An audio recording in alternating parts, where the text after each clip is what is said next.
అమెరికాలో ఒక టీ స్టాల్‌లోనో, ఒక దాన్నేమంటారు ఫుడ్ కోర్ట్‌లోనో, లేపోతే ఒక రెస్టారెంట్‌లోనో పనిజేస్తే ఒక గంటకి $17 ఇవ్వాలి. అంత డబ్బులిస్తే ఒక 10 మంది వర్కర్‌లను పెట్టుకుంటే 10, 17 ఇస్తే దాదాపుగా రూ. 1700 పర్ డే ఇచ్చుకుంటే $1700 అక్కడొచ్చే లాభమే $2000 ఈళ్ళకి 1700 ఇస్తే వాళ్ళు మునిగిపోతారు.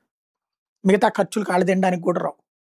అందుకని వాళ్ళేం జేస్తారు, భారతీయులా, పాకిస్తానోళ్ళా ఇట్లాంటోళ్ళు ఇతర దేశాల నుంచి వెళ్ళినటువంటి వాళ్ళకిస్తారు. మనోళ్ళు $5కి పని జేస్తారు. ఒక గంటకి $5 అంటే రోజుకి 10 గంటలు పని జేస్తే 10, 5 $50 అంటే మన దేశం లెక్కేస్తే 5, 8 $4000 వస్తున్నాయి మనకన్నటువంటిది లెక్క. మనోళ్ళుంటారు. కాబట్టి ఈ రూట్‌లో నుంచి ఆలోచించేటటువంటిది మనది. మన వాళ్ళకి అవకాశం ఇస్తుంటారు.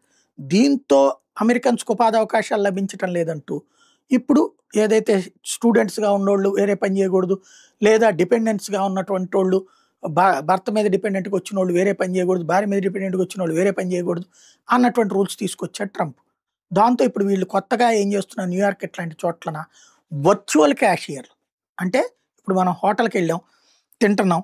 వెంటనే అక్కడ జేసే పనేంటయ్యా అంటే మనం మామూలుగా మన క్యాషియర్ బిల్ తెచ్చుకొచ్చిస్తాడు.